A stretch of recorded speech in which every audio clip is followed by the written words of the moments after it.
What's up, YouTube? I'm playing Fistfull of Boomstick for the Xbox. I picked this game up pretty cheaply at a used game store, and I suggest doing that. It's a fun game. I used to play this game for the PlayStation 2 back in the day, but that console bit the dust, and I was hankering to play it, so here we go. Now, if I were to have two main gripes with this game, the first one would be there's no difficulty setting, and it is pretty easy.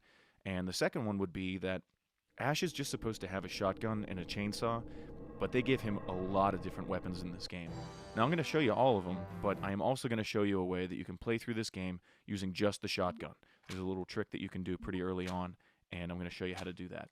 This game also features plenty of cutscenes, and I'm going to shut my mouth during most of those so that you can get the full experience of the game. So, here we go. So you're probably asking yourself how a handsome devil like me ended up in a place like this with you, right? All right. I'll tell you the whole story, but I warn you, it ain't pretty.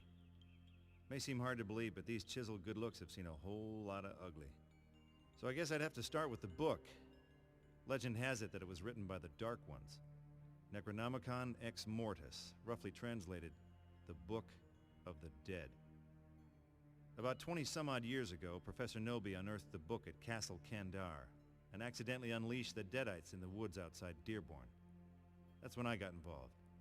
To make a long story short, I was sent to hell and back back again. And again. But enough about that. Let's talk some more about me. Like, for example, how did I end up here? Well, I guess you could say it all started with a woman. A woman in that godforsaken book.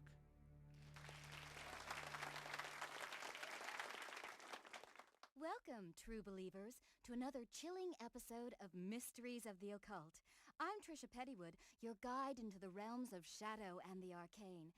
Joining me tonight is parapsychologist and best-selling author Professor Alex Eldridge, author of the critically acclaimed Necronomicon. Welcome, Professor. Thank you, Tricia. It's truly an honor to be here in the very town where my late colleague, Professor Nobi, began his career.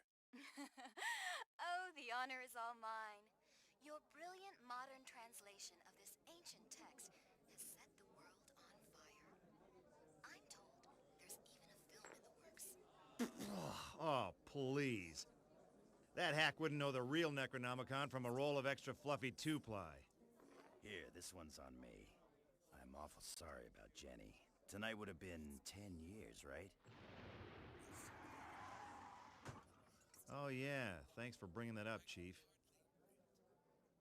You're a real pal for throwing some margarita salt on the wound there.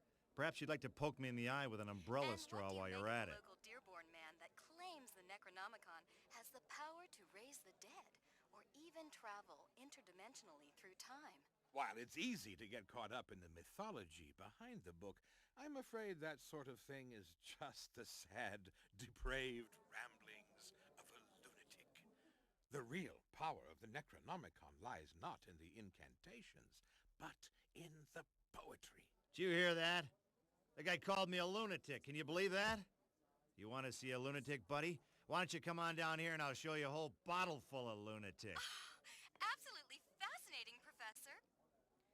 We may never know what really happened in that cabin in the woods, but perhaps tonight we can finally shed some light on this famous local mystery. There I was, face to face with the mother of all ugly. So I say, come get some, and blam, no more Mr. Nasty Face. Thanks to my investigative work into the Nobi case, I've managed to uncover this amazing piece of evidence. Here in my hand is the last known tape of Professor Nobi, recorded the very night of his disappearance. But then it went bad. My own hand, it grabs the knife and I... In a Mysteries of the Occult exclusive, we're going to play the tape live in studio. Huh? Oh, I can hardly wait. Wait. What the hell are you doing? Don't play it. Don't play that... tape. Strata, Mantos, Nosferatus,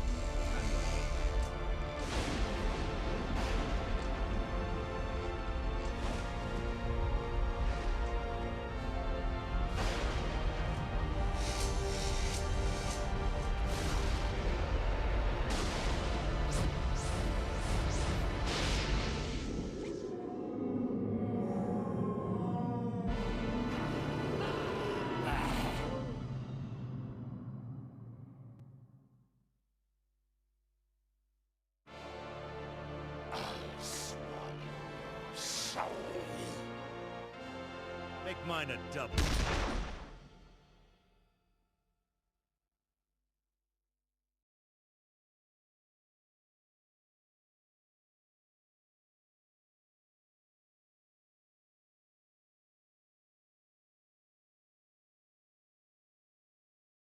When you've just emptied both barrels of a shotgun into your favorite bartender, you can pretty much bet that happy hour is over. I went outside to see just how bad the situation was. It was bad. Past experience told me it would get a whole lot worse unless someone hit the deadites where it hurt.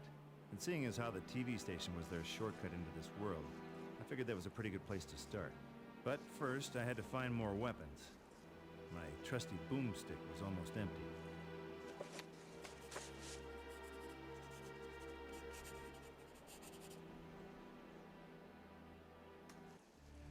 Alright, so we gotta find more weapons, and we gotta get inside the TV station.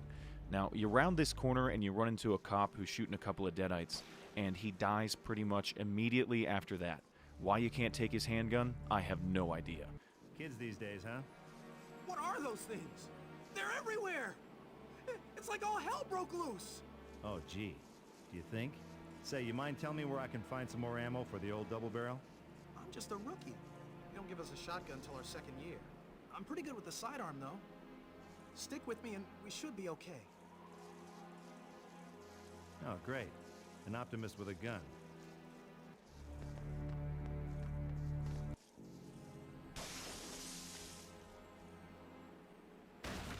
It's the end of the world! Alright, now we can follow him up there, or we can go straight for a little bit. There's a shovel up here, and we're gonna get that first. Ooh, I like this. I'd like to save some shotgun ammo because there's a few battles coming up that are going to be kind of difficult. So, for the first little bit of the game, the shovel is going to be our main weapon.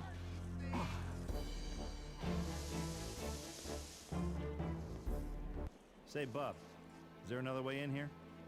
Yeah.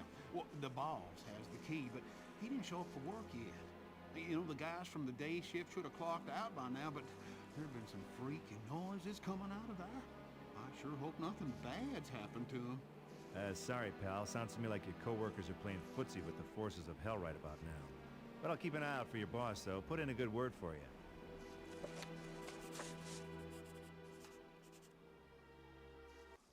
Okay, so first things first, let's just follow this path. It's fairly linear. I could go straight across and get a save game token, but I'll get that later. Right around this corner here is going to be a truck, and there's a deadite right next to it, and it usually hits me. So, let's see if we can avoid the son of a bitch this time. Nope.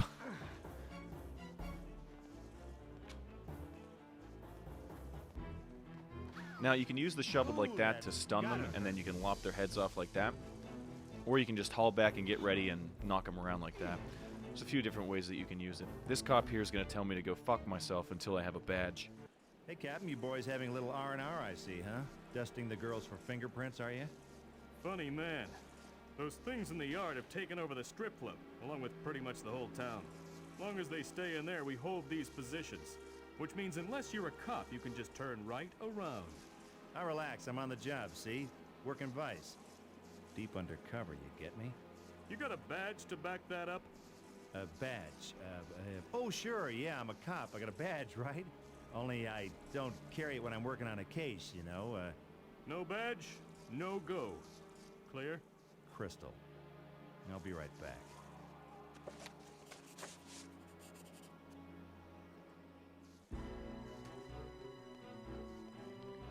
Alright, so we're just going to keep going down this same path, beating up whatever comes in our way, and once we get to the end of it, there's going to be 3 bad guys that are going to come up and try to jump us. Now, you can just blaze ahead with the shotgun and take them out fairly easily, but I like to stay back and hit them with the shovel, because, like I said, the shovel's going to be our main weapon for the first part of the game. We're trying to save some ammo. Now, this third one here is going to drop the police badge that we need to pass, but that's not going to be for a little bit. There's a few things we still need to take care of, like the lumberyard boss sitting right here.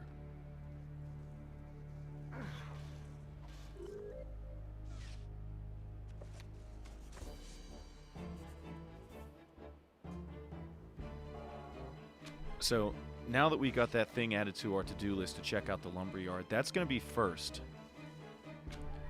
And it's just about shotgun time. There's going to be 3 enemies coming up here in a bunch that I like to use the shotgun for, but I think I'm still going to stick with the shovel for the time being.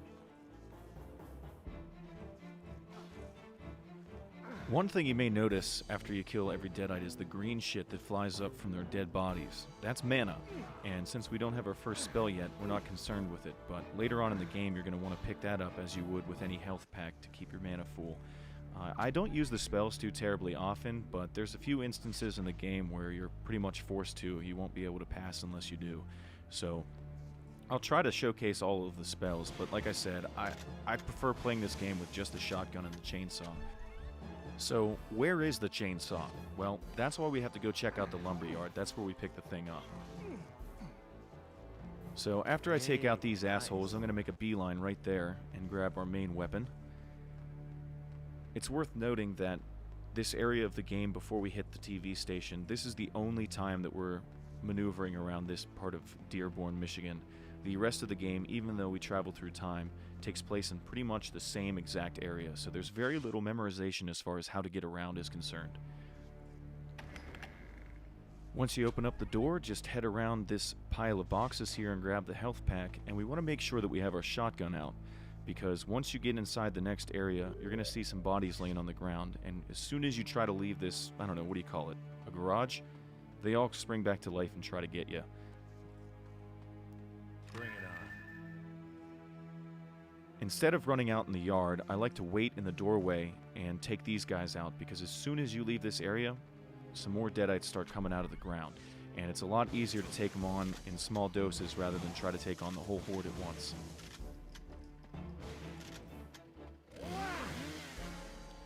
So there's a few ways to... Come on.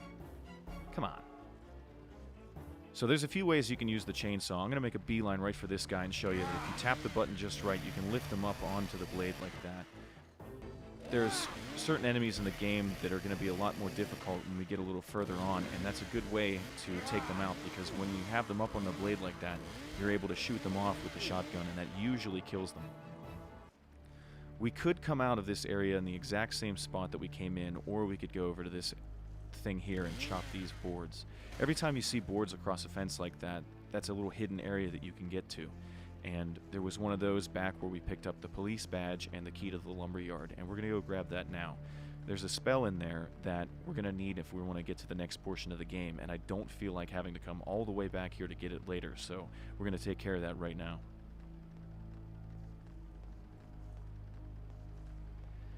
There it is. And inside here, like I said, we're going to find a spell and a save game token.